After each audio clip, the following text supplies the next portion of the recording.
What's up guys, and welcome back to Too Much Tech. And in today's video we're going to be going over the MSI Prestige PS341WU. Yes, I just read that off the screen because that's a long model number for a monitor. It's not that long, but it's hard to remember. Anyways, I bought this a couple months ago, and today I'm going to give you guys my full review and my thoughts and opinions on this monitor. Am I happy with it after I purchased it? Why did I purchase it? And yeah, the rest of this video, I'm going to be referring to this monitor as the MSI 5K ultra-wide monitor because that sounds a lot better. So why did I buy this monitor instead of a gaming monitor? Very simple answer. Already have a gaming monitor. And I still like having two displays, like having one separate for just gaming and having another one separate so I can either look at like Discord or if I'm watching like a YouTube video or something like that. Like, I just like to have two separate monitors for my main PC. Now, eventually when I get like an editing rig or something like that specifically and I have more space in my house, maybe I'll just have this one by itself and then I'll have like another dual monitor setup at my gaming station. But for now, this works well, all in one setup. Two monitors. And I needed something that would be a bit better for content creation as well, to replace my aging LG 34-inch ultra-wide that I had for the better part of, I want to say 2 or 3 years. I used that thing for a while and I loved it. It was fantastic. And then I did swap that for the Dell 38-inch ultra-wide, which was nice as well. It was the same resolution, but for some reason I felt like the Dell wasn't as bright as the LG monitor that I had before, and it was just too big for my current space. Having 38 inches is really nice. You get a ton of screen real estate, but I needed it to fit a lot cleaner in my current setup. So that's why I ended up going back to the 34-inch screen size. I just prefer it to because it matches the same size as most 27-inch gaming monitors. So now my new preference, 27-inch gaming monitor, 34-inch ultra-wide monitor. I'll give you guys a quick spec rundown as well. You have a 5120 by 2160p resolution in a 21:9 aspect ratio. You have a flat 34-inch nano IPS display with HDR 600, a 60 Hz refresh rate with 8 millisecond response time, and then you also have a ton of ports available on this thing. So you should be able to hook up literally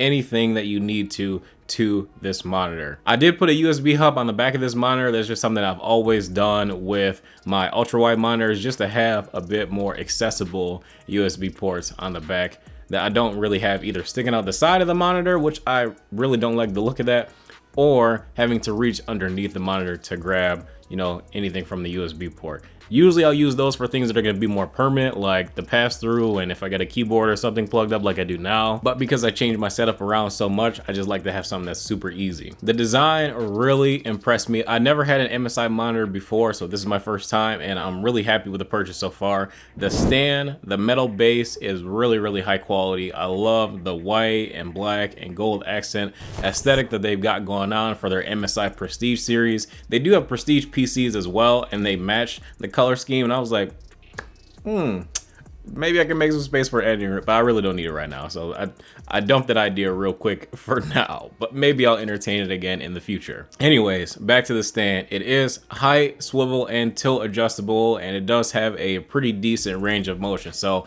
really any angle that you need the stand to be at, you should be able to do no problem. If you want, you can vase mount this as well, so keep that in mind if you want to put on a monitor arm and have it be a little bit more movable. Inside the little base too, I usually like to throw a couple things in there. I'm sure that's probably not really what it's for, but I just like it because it's super easy to organize the rest of my desk. I'll just throw like my unboxing knife in there, or my wallet or keys or whatever. There's a power button on the bottom of the monitor on the right side, and then a little bit above that there is a joystick that you can use to control the on-screen display.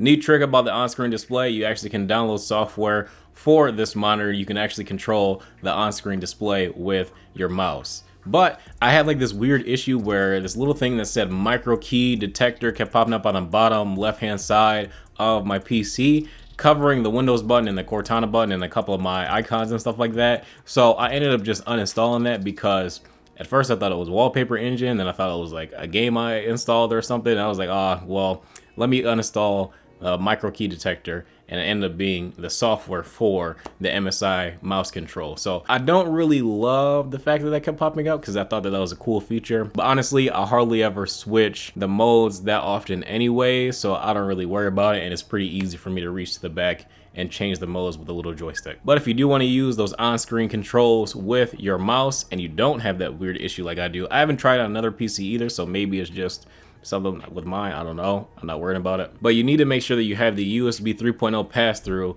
hooked up between your monitor and your PC. On the back, you do have a removable plastic cover that matches the rest of the monitor, and you have a little gold cable management routing thing connector as well. The display looks so freaking good, man. Having the 5K resolution is really handy. Typically where I was editing and I'm trying to get the most accurate view of the content I'm creating in as close to full resolution as possible. Obviously, you know, I'm looking at about this big on a screen that's this big, so I'm not really getting that, especially on a 1080p display. On a 1440p display, I'm getting a little bit closer. On a 4K display, I'm getting a little bit closer. But it does maintain sharpness and it does look a lot closer to the final product without me having to full screen it. So that's good. Just having that increased resolution is nice for doing creative work. And other than just the display being really sharp, even in small portions of it, when you full screen it, it does maintain all of that clarity as well. And that's what I really like. It gives me the most accurate representation of the final version of the content that I'm creating. Watching movies, watching YouTube videos, creating content, all look fantastic on the display. Gaming on this display is bad, to say the least. It's pretty terrible. It has, like I said, an 8 millisecond response time and it only runs at 60 hertz. And if you do turn on the overdrive mode, the ghosting is absolutely unbearable. It's terrible for gaming. I do not recommend this. And I'll recommend some gaming monitors that are similar nano IPS technology. So if you are looking for something that's more gaming oriented and you're willing to make a couple compromises, because they're also really good too. I'll leave some links in the description to some monitors and we'll talk more at the end of the video. Typically when I use this monitor, I'm either using it in the HDR mode for just general usage and using it around Windows and stuff like that. And then when I'm using Premiere, After Effects, and Photoshop, I switch it to the display P3 color profile. I find that the P3 color profile looks the most pleasing to the eye between the Adobe RGB and the sRGB color profiles. I find them to just look way too dull, and when I grade on those, it looks great, but as soon as I change the color profile back to something that's more normal, or I view it on another screen like my iPad or laptop or iPhone, it doesn't look as good. And I'm more worried about the result that shows on the playback devices that most people are using. So that's why typically I'll use the display P3.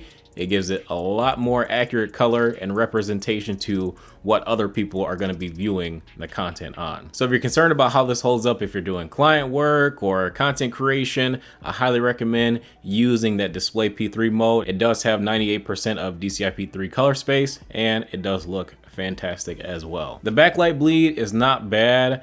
I don't really mind when most monitors have a little bit of backlight bleed because I never look at pitch black screens on monitors, but I understand why. You know, if you're watching something, you got letterboxing on the side, it can be a little bit annoying if the backlight bleed is very overpowering. This one is not really that bad. So the way the backlight is set up, you have all these zones set up horizontally throughout the monitor. When you move your mouse left to right on a pitch black screen, you will notice that your cursor will light up that entire vertical section of the monitor with those horizontal zones. Unfortunately, there's no vertical zones along the sides of the monitor as well, and it's not set up in a grid orientation, but I'm pretty sure that if you did, it would probably have a higher HDR rating than 600. It would probably be closer to 1,000 or 1,200, and the price of the monitor would be a lot more expensive. Probably instead of being about $1,000, it would be a lot closer to probably 1,700. So I don't really mind because the brightness is pretty much just good enough for me. It's IPS and the viewing angles are great. So I don't really find that I need a overly bright display for now. At the 5K resolution, I don't use Windows at 100% scaling because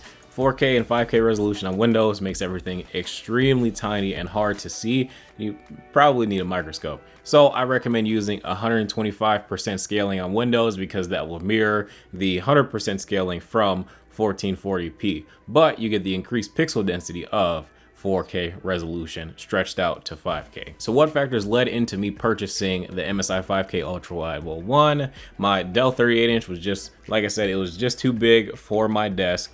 and I wanted to get something a lot more condensed and something that matched my setup a little bit better as well. Originally, I had planned to purchase the LG 5K Ultrawide, but it sold out, and I did a little bit more research that actually led me more toward this one. So this one does share the same panel as that one, but this one features HDR 600, and I think the backlight is set up a little bit different as well. I was cool with getting this one because it was a little bit cheaper, and the white theme ended up matching my setup as well. So I was cool with that, and I was like, if I don't like it, worst come to worst, I'll return it and I'll just order the LG. And 3, just in case anything happened, this monitor comes with a 3-year manufacturer's warranty, where the LG only comes with 1 year. And that was probably the biggest thing, because they both have the same panel and they both have very similar qualities and features, and this one actually has a little bit better feature set and a little bit nicer design that matches the rest of my theme.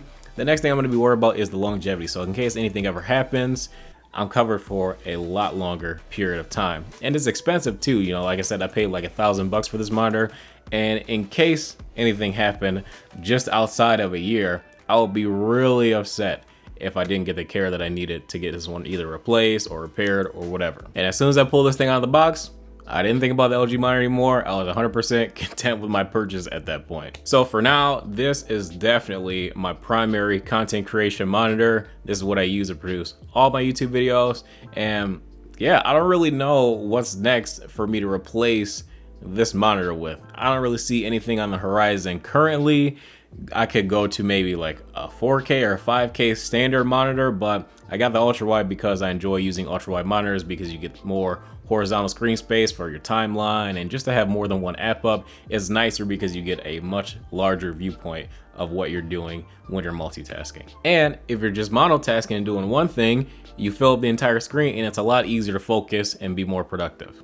Honestly, I find very little fault with this monitor, and the only bad thing that I can really say about it is just the gaming performance. Like I said before, is terrible. Like the screen tearing, because it doesn't have NVIDIA G-Sync or AMD FreeSync or even G-Sync compatibility by having one of the two, it's horrible. I kid you not, screen tearing left and right. Don't even bother using the overdrive because there's ghosting like crazy. So I will leave some recommendations in the description below. If you're looking for something that has nano IPS and uses similar LG panels, look at either the Alienware 34-inch ultrawide that runs at 120 Hz and has a 2 millisecond response time. I did review that one, so I will have a link to that review as well as the monitor in the description below. And then LG have also produced other 1440p, 34-inch, and even 38-inch ultrawides that run at either 144 Hz, or the 38-inch actually runs at 160 Hz and has nano IPS technology, really fast response time. And yeah, that one actually looks like a beast. I might review that one in the future. I don't know, it's kind of expensive, has good HDR, but we'll see. Maybe I will replace both of these monitors with one gaming monitor. I don't know, but probably not, because like I said before, I just prefer having 2 displays. But for content creation, so far, this is definitely one of the better, honestly, the best monitor that I have used to date as my main gaming monitor. Take that back.